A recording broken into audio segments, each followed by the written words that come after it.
තස්ස භගවතු අරහතෝ සම්මා සම්බුද්දස්ස.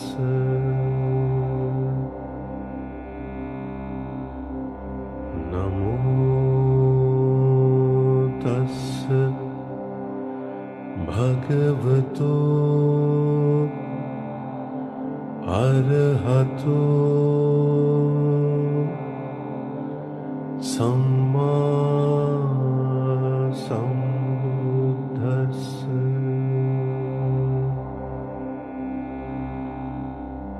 නමෝ තස්ස භගවතු අරහතෝ සම්මා සම්බුද්දස්ස.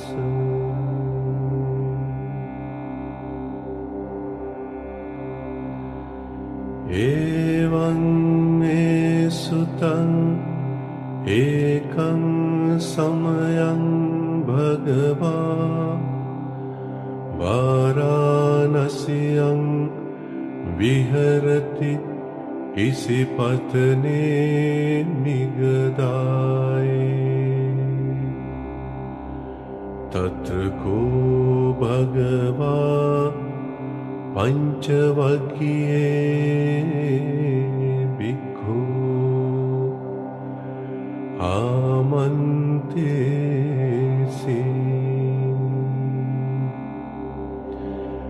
ද්වේමේ භික්ඛවේ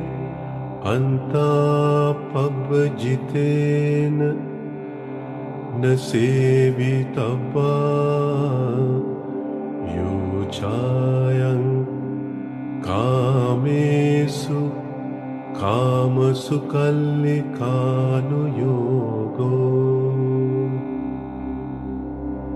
හීනෝ ගම්මෝ පෝතුච්චනීකෝ අනරියෝ අනත්ත සංහිතෝ යෝචායං අත්ත කිලමතානුයෝගෝ දුක්ඛෝ අනරියෝ අනත්ත සංහිතෝ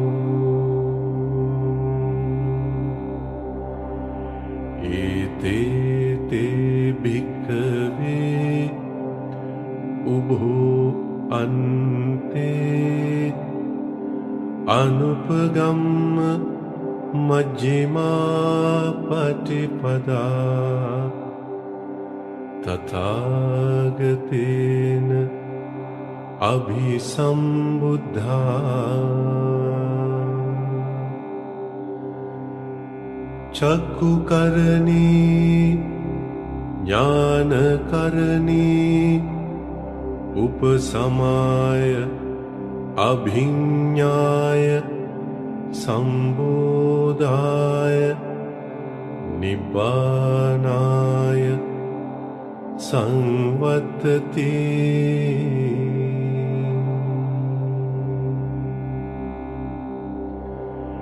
කතමාච සාභික්ඛවේ මජ්ක්‍ධිමා පටිපදා තථාගතේන අභිසම්බුද්ධා.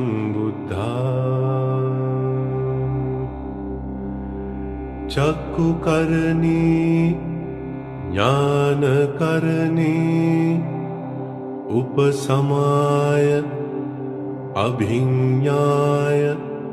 සම්බෝධාය නිබ්බානාය සංවත්තති.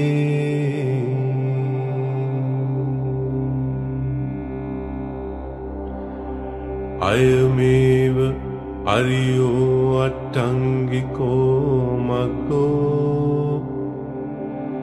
සීයතිදං සම්මාදිට්ඨි सम्मा संकप्पो सम्मा वाचा सम्मा कम्मन्तो सम्मा आजीवो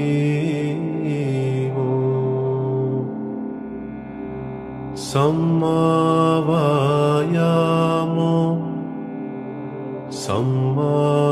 सति सम्मा समाधि अयं को सा भिक्खवे मज्जिमा पटिपदा तथागतेन अभिसंबुद्धा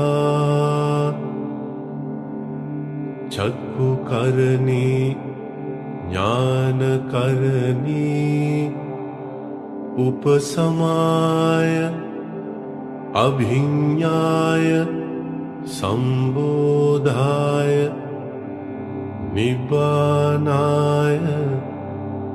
संवत्ति इदं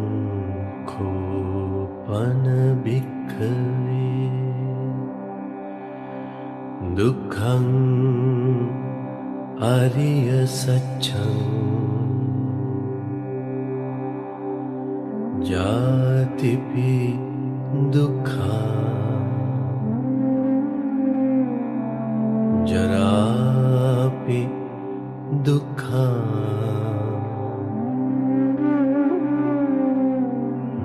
व्याधिपि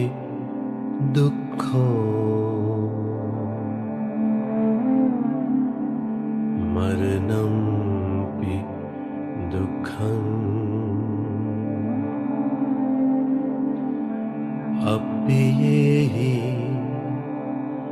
संपयोगो दुःखो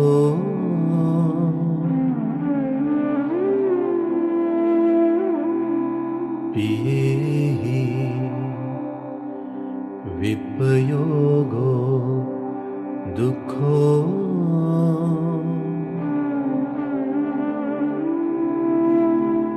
यं पिच्चं न लभति तंपि दुःखं संकित्तेन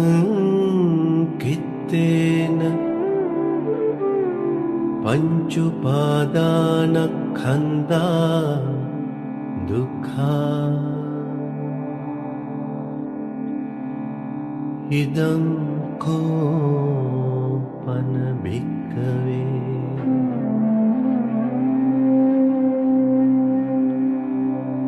दुःख समुदयं अरिय सत्यं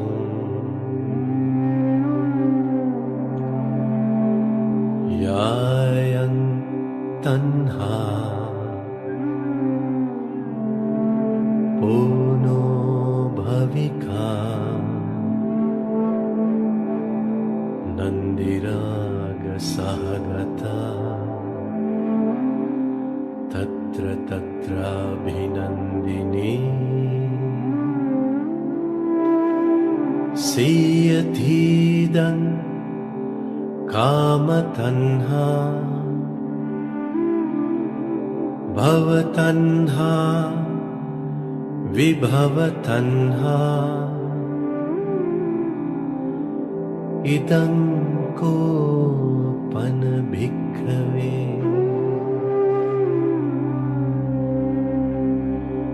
दुःख निरोधं अरिय सत्यं यो तस्सायेव तन्हाय अशेष विराग निरोधो जागो पटिनिस्सको मुक्ति अनालयो इदं कोपन भिक्खवे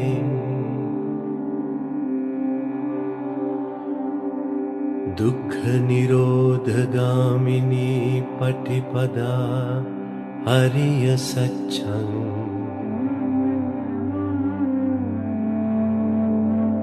अयमेव अर्यो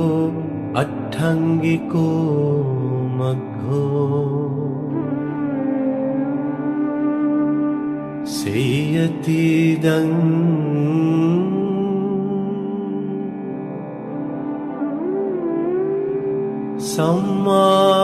सम्मादिट्ठी सम्मा संकप्पो सम्मा वाचा सम्मा कम्मन्तो सम्मा आजीवो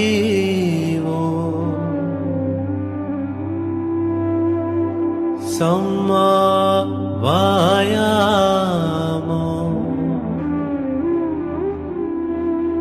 सम्मा सति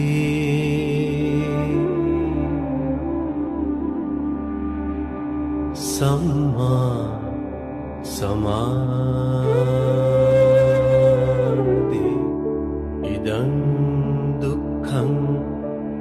हर्य सच्चन्ति मे भिक्खवे पुंबे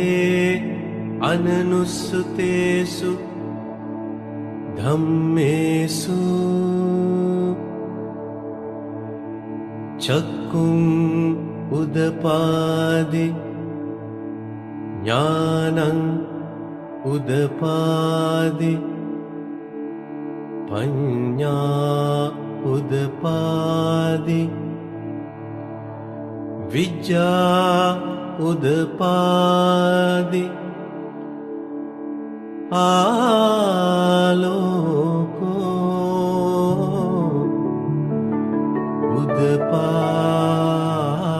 उदपादि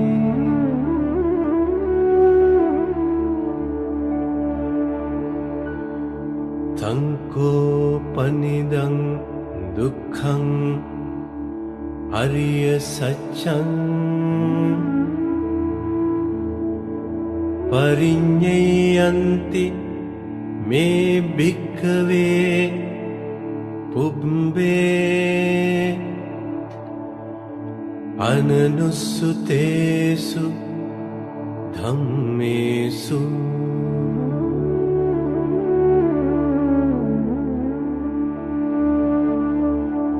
चक्कुं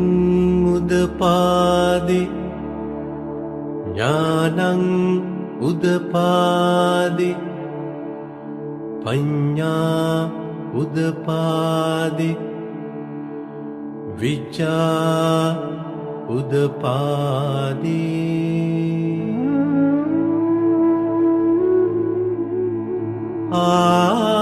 आलोको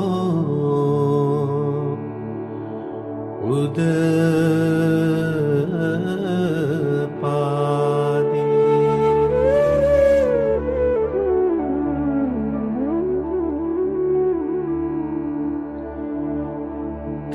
तंकोपनिदं दुःखं हर्य सच्चं परिज्ञातन्ति मे भिक्खवे पुंबे अननुस्सुतेषु धम्मेषु चक्कुं उदपादि ज्ञानं उदपादि पञ्ञा उदपादि विद्या उदपादि आलोको उदपादि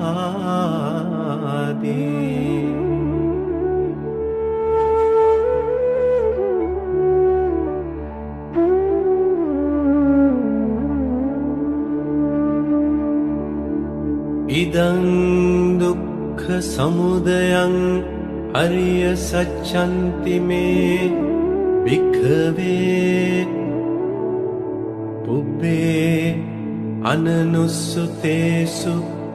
ධම්මේසු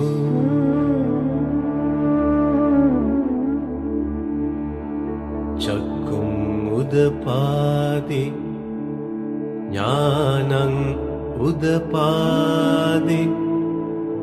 පඤ්ඤා උදපාදි විචා උදපාදි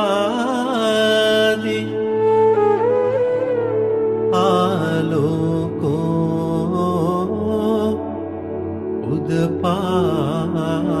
උදපාදි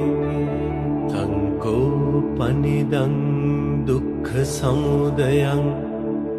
අරිය සත්‍යං පහතබ්බන්ති මේ භික්ඛවේ පුබ්බේ අනනුස්සතේසු ධම්මේසු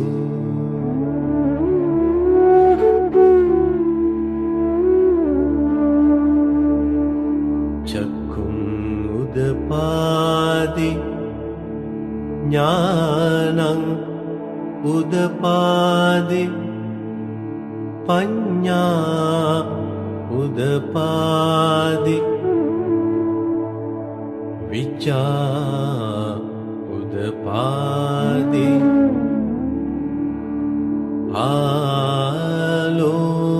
ආලෝකෝ උදපාදි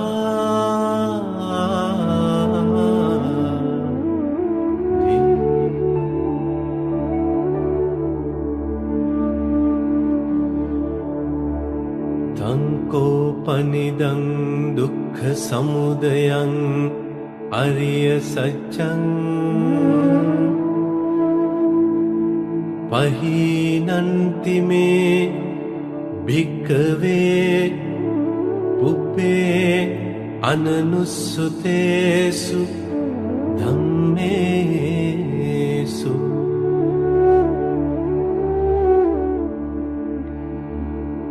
චක්ඛුං උදපාදි ඥානං උදපාදි පඤ්ඤා උදපාදි විචා උදපාදි ආලෝකෝ උදපාදි ඉදං දුක්ඛ නිරෝධං අරිය සච්ඡන්ති මේ භික්ඛවේ පුබ්බේ අනනුස්සතේසු ධම්මේසු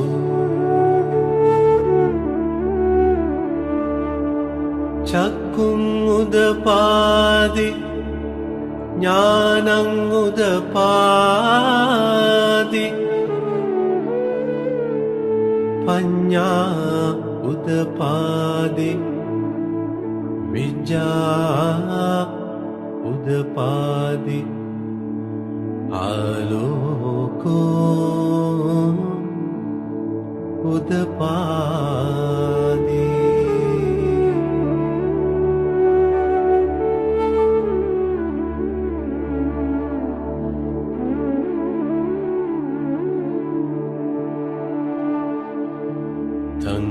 තංකෝපනිදං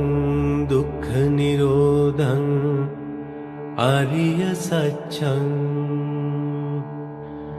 සච්චිකාතබ්බන්ති මේ භික්ඛවේ පුබ්බේ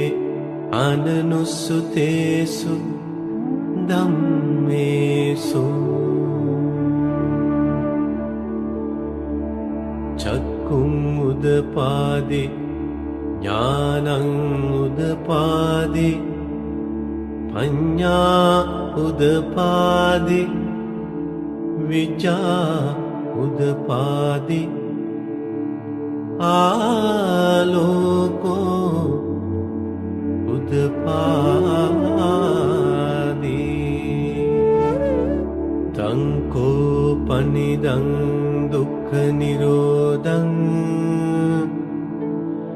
ආර්ය සත්‍යං සච්චිකතන්ති මේ භික්ඛවේ පුබ්බේ අනනුස්සුතේසු ධම්මේසු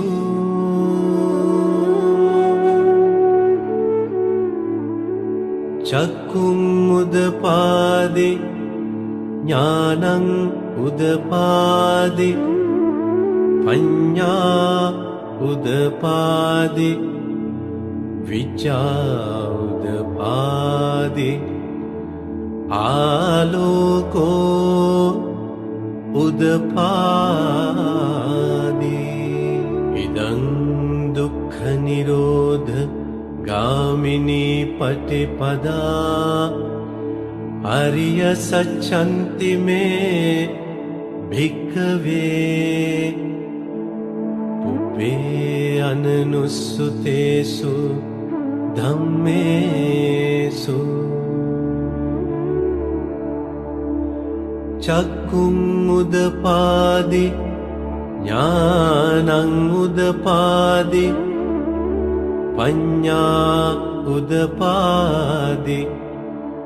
විචා උදපාදි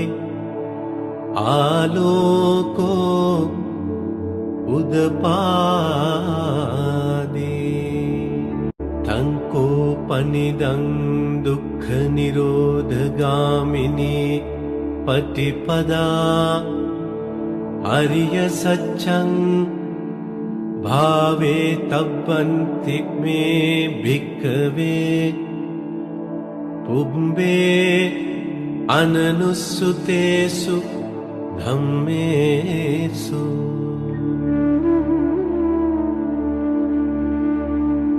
චක්කුං උදපාදි ඥානං උදපාදි පඤ්ඤා උදපාදි විචා උදපාදි ආලෝකෝ උදපාදි තංකෝ පනිදං දුක්ඛ නිරෝධ ගාමිනී පටිපදා ආර්ය සත්‍යං භාවිතන්ති මේ භික්ඛවේ පුබ්බේ අනනුස්සුතේසු ධම්මේසු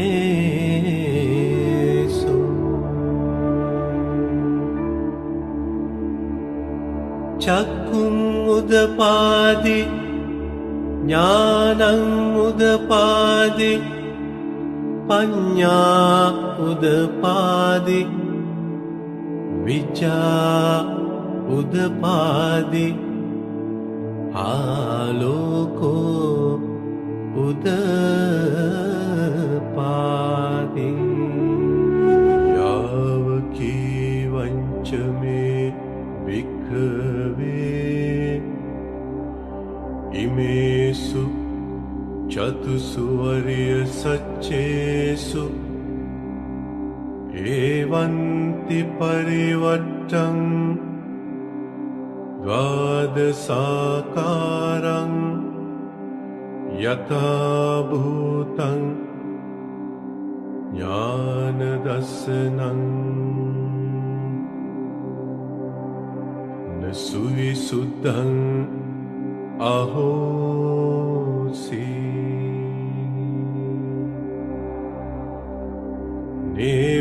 නේවතාවාහං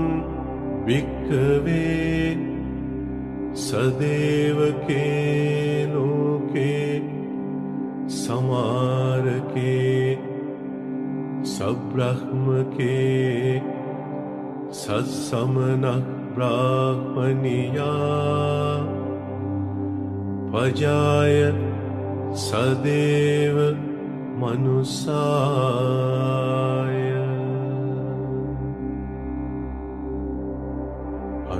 अनुत्तरं सम्मा सम्बोधिं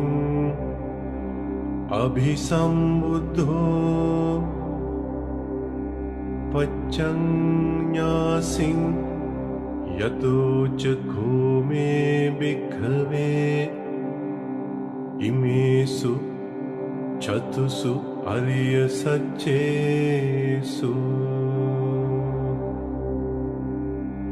एवन्ति परिवर्तं द्वादशाकारं यथा भूतं ज्ञानदर्शनं सुविशुद्धं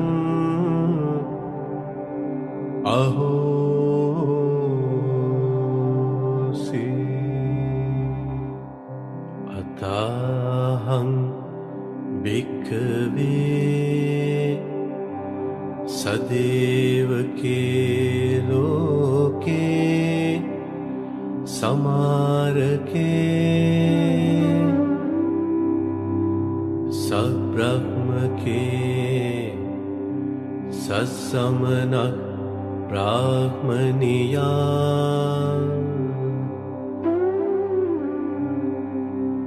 पजाय सदैव मनुष्याय अनुत्तरं सम्मा सम्बोधिं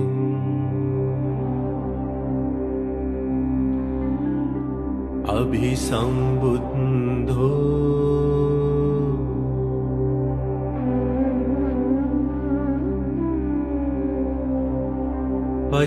पच्चन्यासिं ज्ञानञ्च पनमेदर्शनम् उदपादे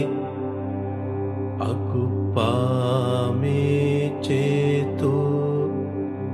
विमुक्ति अयमन्तिमा जाति नत्तिदानी पुनः भवति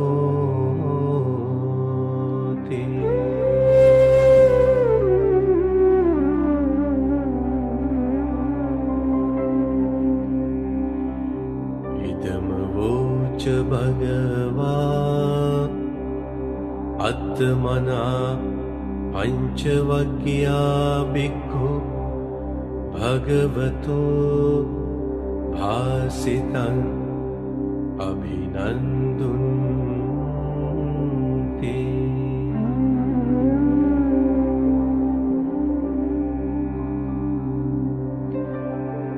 इमस्मिञ्च पनवैयाकरणस्मिन् भञ्जमाने आयस्मतो कुण्डन्यस्य विरजं वीतमलं धम्मचक्कुम् उदपादि यं किञ्चित् समुदयधम्मं सब्बं तं निरोधधम्मन्ति भवति ते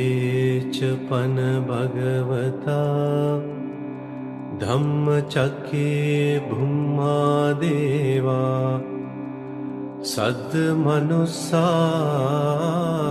सद्मनुस्सावेषु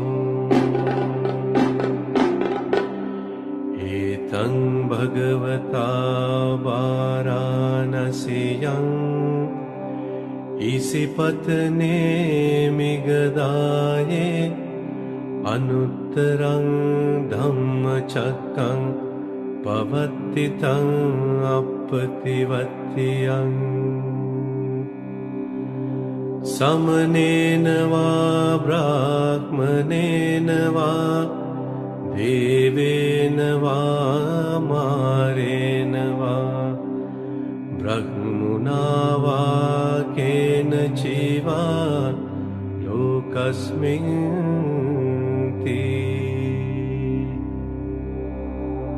भूमानं देवानं सद्दं सुत्वा चातुं महाराजिका देवा सद्मनुस्सावेषु एतं भगवता वाराणस्यां इसिपत्ने मिगदाये अनुत्तरं धम्मचक्रं पवत्तितं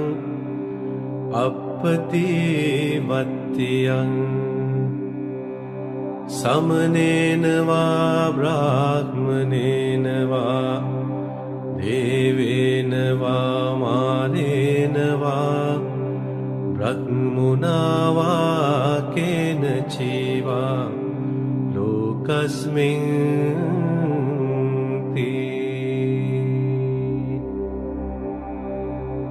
चातुं महाराजिकानं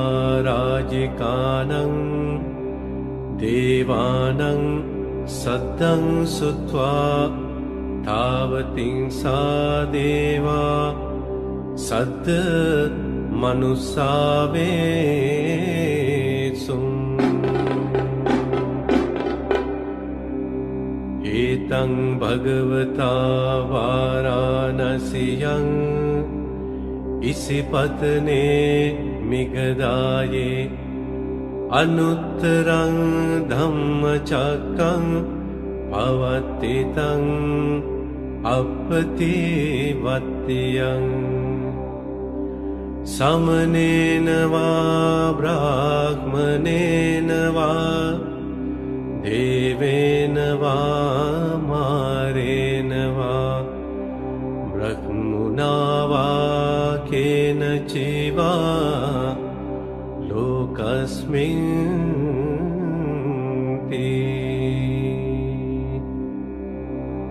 तावतीं सानं देवानं सद्दं सुत्वा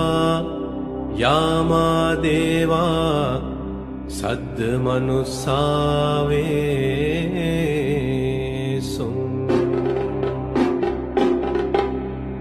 एतं भगवता वाराणस्यां इसिपत्ने मिगदाये अनुत्तरं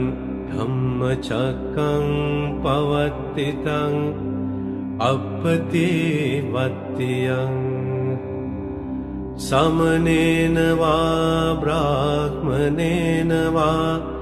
देवेन वा मारेण वा ब्रह्मणा वा केनचिवा लोकस्मिन्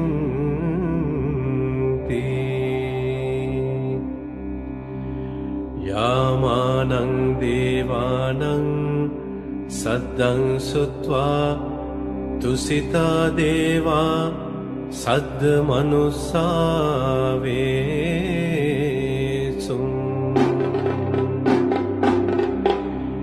एतं भगवता वाराणस्यां इसिपत्ने मिगदाये अनुत्तरं धम्मचक्रं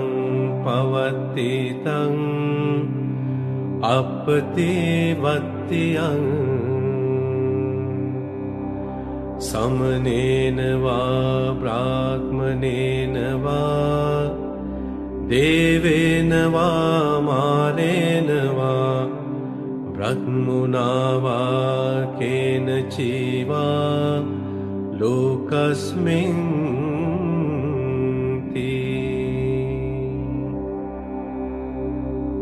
तुसितानं देवानं सद्दं सुत्वा निम्मानरति देवा सद्मनुस्सावेषु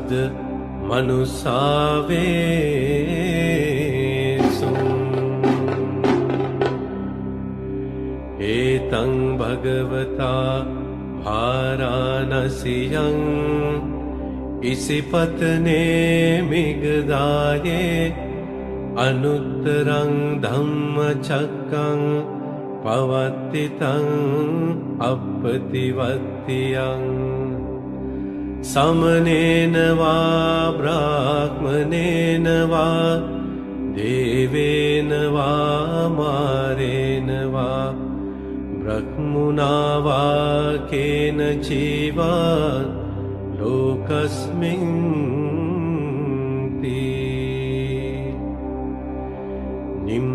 निम्मानरतीनां देवानां सद्दं सुत्वा परनिम्मितवसवत्तिनो देवा सद्मनुसावेसु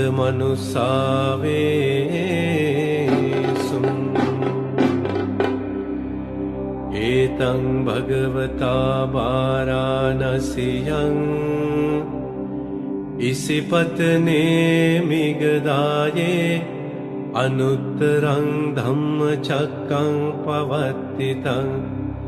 अपतिवत्यं समनेन वा ब्राह्मणेन वा देवेन वा मारेण वा ब्रह्मणा वा केनचिवा लोकस्मिन्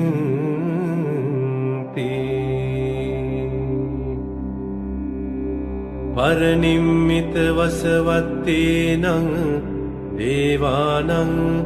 सद्दं सुत्वा ब्रह्मपारी सज्जा देवा सद्मनुसावेसु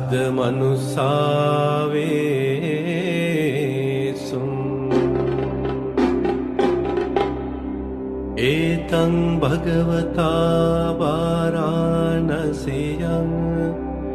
इसिपत्ने मिगदाये अनुत्तरं धम्मचक्रं पवत्तितं अपतिवत्यं समनेन वा ब्राह्मणेन वा देवेन वा मारेण वा ब्रह्मणा वा केनचिवा लोकस्मिन्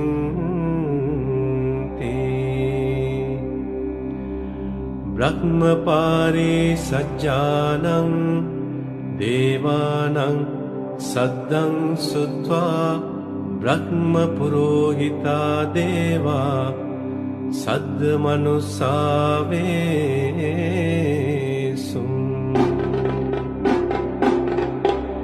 एतं भगवता वाराणस्यां इसिपत्ने मिगदाये अनुत्तरं धम्मचक्रं पवत्तितं अपतिवत्यं समनेन वा ब्राह्मणेन वा देवेन वा मारेण वा ब्रह्मणा वा केनचिवा लोकस्मिन्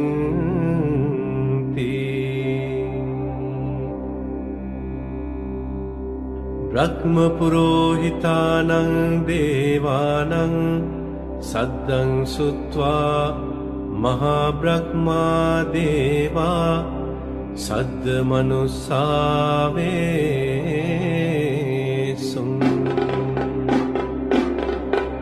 एतं भगवता वाराणस्यां इसिपत्ने मिगदाये अनुत्तरं धम्मचक्रं पवत्तितं अपतिवत्यं समनेन वा ब्राह्मणेन वा देवेन वा मारेण वा ब्रह्मणा वा केनचिवा लोकस्मिन्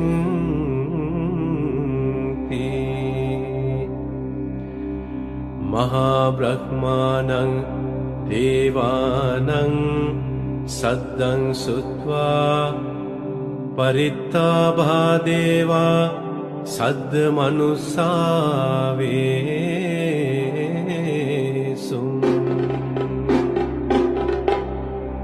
एतं भगवता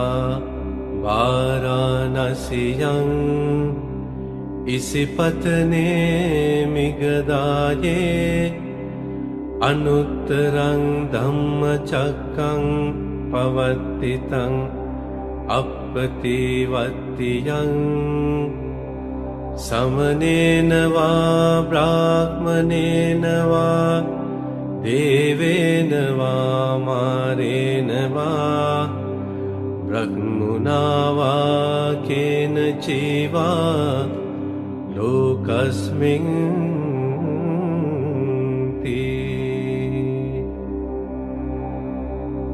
परित्ताबानं देवानां सद्दं सुत्वा अपमानबादेवा सद्मनुसावेषु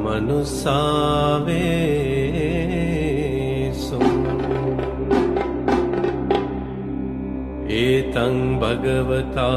वाराणस्यां इसिपत्ने मिगदाये अनुत्तरं धम्मचक्रं पवत्तितं अपतिवत्तियं समनेन वा ब्राह्मणेन वा देवेन वा मारेण वा ब्रह्मणा वा केनचिवा लोकस्मिन्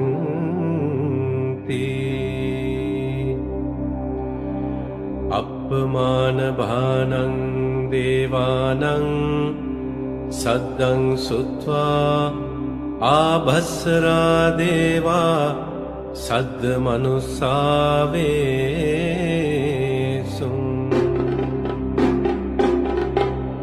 एतं भगवता वाराणस्यां इसिपत्ने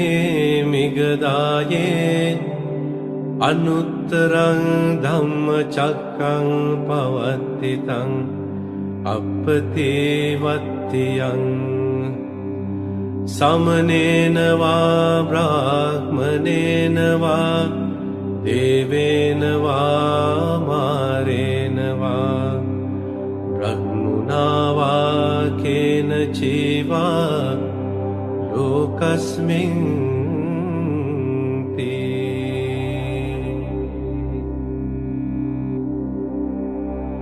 आभस्रानं देवानं सद्दं सुत्वा परित्तशुभा देवा सद्मनुसावेषु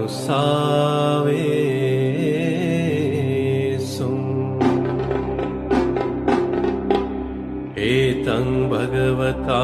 वाराणस्यां इसिपत्ने मिगदाये अनुत्तरं धम्मचक्रं पवत्तितं अपतिवत्तियं समनेन वा ब्राह्मणेन वा देवेन वा मारेण वा ब्रह्मणा वा केनचिवा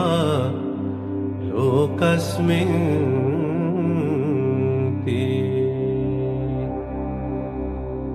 परित्तशुभानं देवानां सद्दं सुत्वा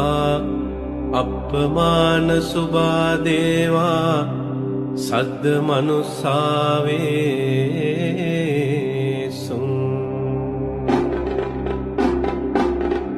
एतं भगवता वाराणस्यां इसिपत्ने मिगदाये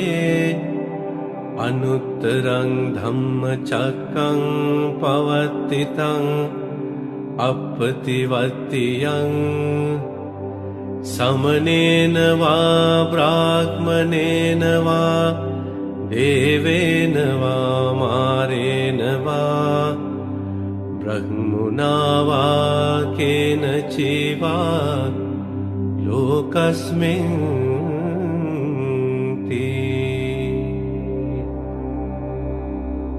अपमानशुभानं देवानां सद्दं सुत्वा शुभखिन्नका देवा सद्मनुसावेषु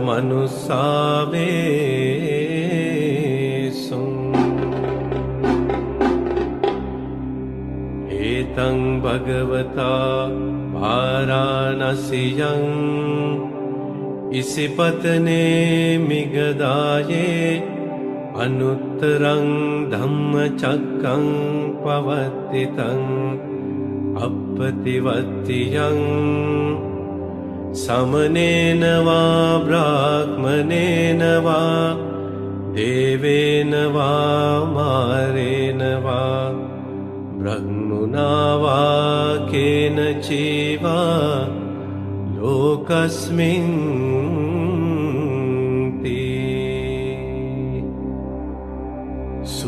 शुभकिन्हकानां देवानां सद्दं सुत्वा वेहप्पला देवा सद्दमनुसा वेसुम्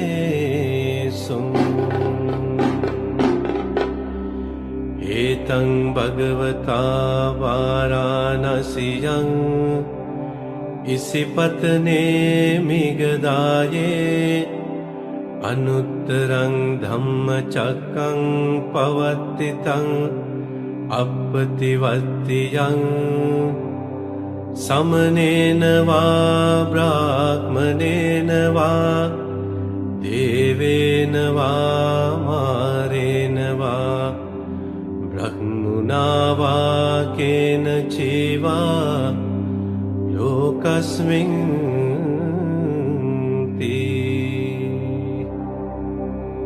वेहप्पलानं देवानं सद्दं सुत्वा अविहा देवा सद्दमनुसा वेसुम्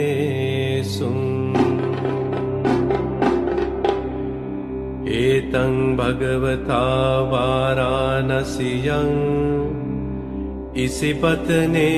मिगदाये अनुत्तरं धम्मचक्रं पवर्तितं अपतिवत्यं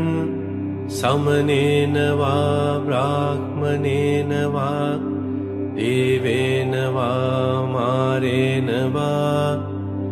ब्रह्मणा वा केनचिवा लोकस्मिन्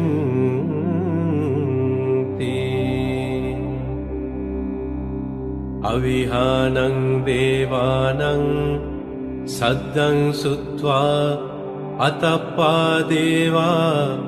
सद्दमनुसा वेसुम्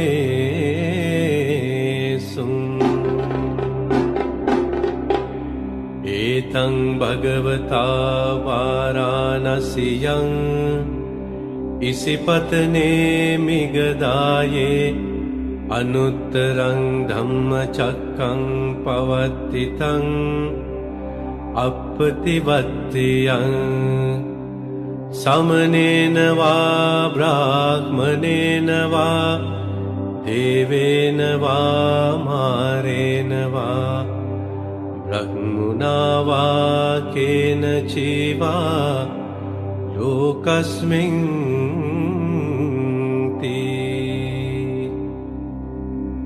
अतप्पानं देवानं सद्दं सुत्वा सुदस्सा देवा सद्दमनुसा वेसुम्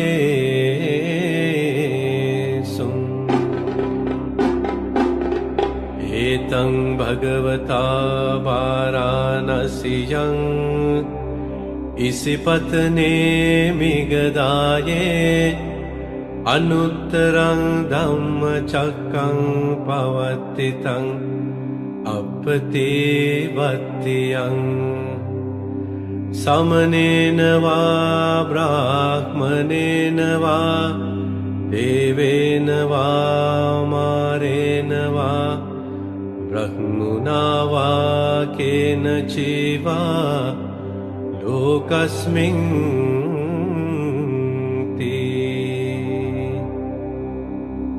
सुदस्सानं देवानं सद्दं सुत्वा सुदस्सी देवा सद्दमनुसा वेसुम्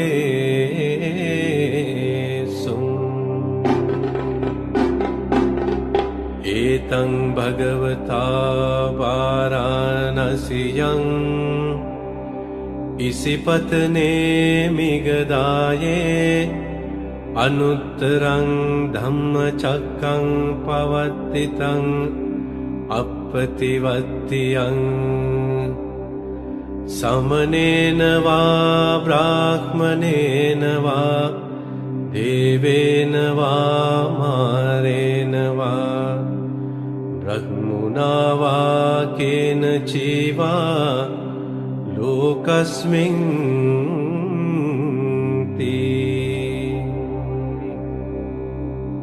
सुदस्सेनं देवानं सद्दं सुत्वा अकनिष्ठका देवा सद्मनुसावेसुम्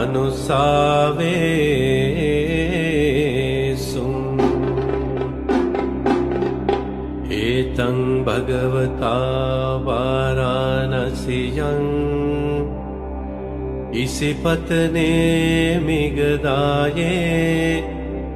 अनुत्तरं धम्मचक्रं पवत्तितं अपतिवत्तियं समनेन वा ब्राह्मणेन वा देवेन वा मारेण वा ब्रह्मणा वा केनचिवा लोकस्मिन्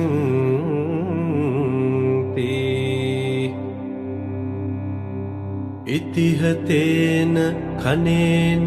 तेन मुहूर्तेन याव ब्रह्मलोका सद्दो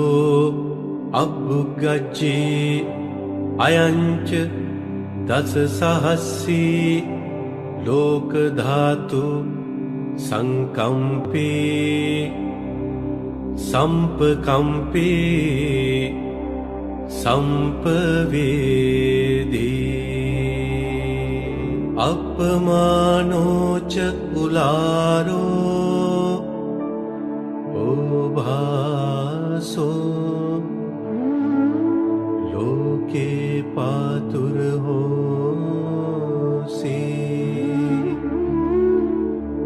अतिकम्म देवानं देवानु भावन्ति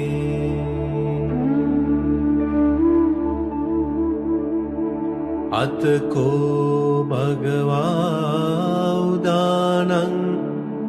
उदानेसि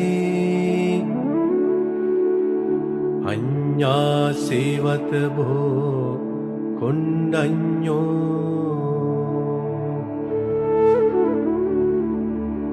अन्यासिवत भो कुण्डन्योति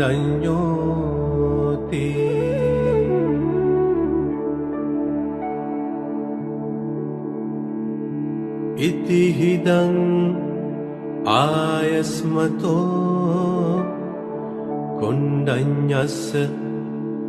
अन्या कुण्डन्यो त्वेव नाम अहोसि